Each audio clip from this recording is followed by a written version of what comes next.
बिस्मिल्लाहिर्रहमानिर्रहीम। अस्सलामु अलैकुम वरहमतुल्लाहि वबरकातुहू। नाज़रीन, मैं हकीम खालिद महमूद नक्शबंदी मुजद्दिदी आपकी खिदमत में हाजिर हूँ और आप सबको अपने चैनल पर खुशामदीद कहता हूँ। नाज़रीन, चैनल को सब्सक्राइब करें और बेल आइकन को ज़रूर दबाएं ताकि आपको हर रोज़ नई वीडियो मिल सके। नाज़रीन, आज का मेरा मौजू है लुकनत।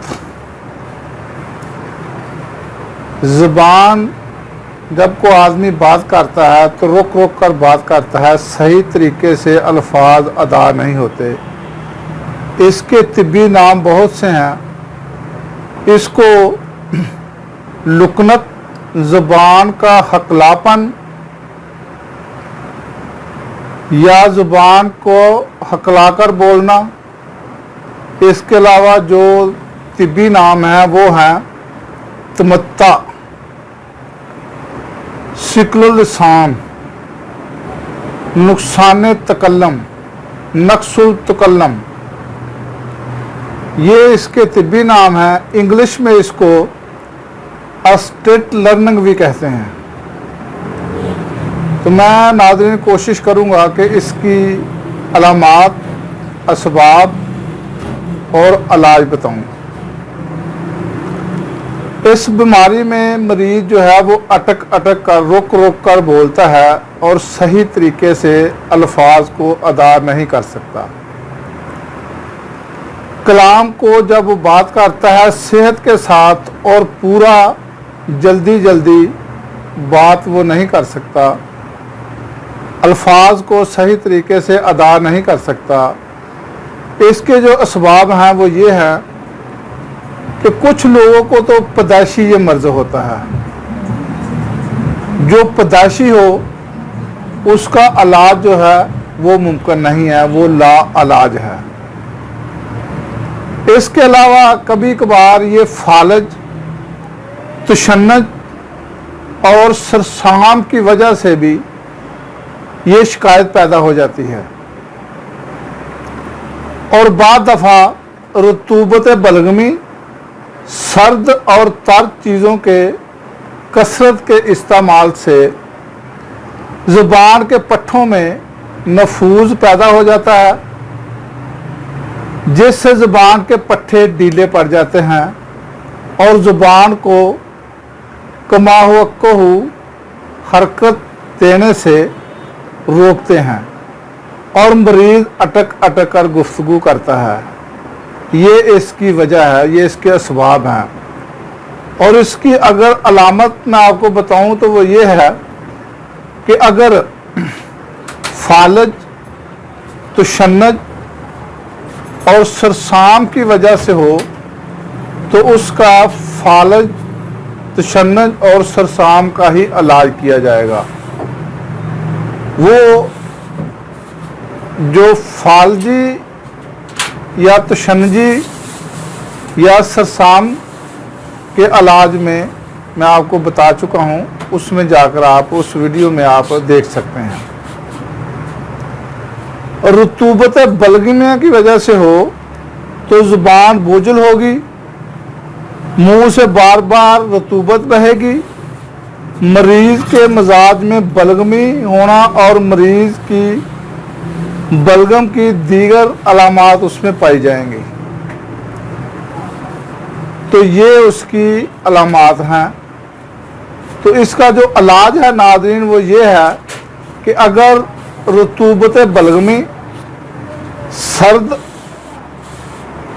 तर चीज़ों की वजह से अगर ज़ुबान में लुकनत आ गई है, उसके पट्ठे जो है वो ढीले पड़ गए हैं, तो उसके लिए आपको असली स्कंजबीन, एक दो असली होता है कि ऐन, सीन, लमिया, ली, ये असल कहा जाता है शहद को। जो शहद के साथ स्कंजबी बनाई जाती है वो आपने 2 तोला लेनी है और 15 तोला आपने पानी लेना है और उसमें वो जो स्कंजबी शहद की बनी हुई है वो उसमें मिक्स करके उसको हल्का सा गर्म करना है। गर्म करने के बाद हल्का जितना कि वो मरीज जिसको ये रतूबत की वजह से लुकनत आ गई है वो कुलियाँ कराएं। जैसे कुली की जाती है, बार बार कुलियाँ कराएं, दिन में 3-4 मरतबा, एक मरतबा यानी कि वो 5-7 कुलियाँ कराएं, फिर वक्फे से दूसरी मरतबा, फिर तीसरी मरतबा 5-7 कुलियाँ कराएं। ये एक हफ्ता लगातार करे तो इंशाल्लाह ताला उसकी लुकनत ख़त्म हो जाएगी, अगर रतूबत बलगमी की वजह से हो। इसके अलावा काली मिर्च, शेमाशा, खरदल शेमाशा, नुशादर शेमाशा, आकर करा शेमाशा, लौंग शेमाशा, सुंड जिसको जंजबील भी कहा जाता है, ये अदरक को खुश्क करके बनाई जाती है, ये भी शेमाशा। पानी में इसको पीसकर पानी में जोश दें, इसको अच्छी तरह पका लें और उस पानी से गरगरे भी कराएं और कुलिया भी कराएं। जब कुलियाँ किए करेंगे तो इंशाल्लाह ताला उससे भी जो लुकनत है वो ख़त्म हो जाएगी, अगर रतूबत की वजह से हो।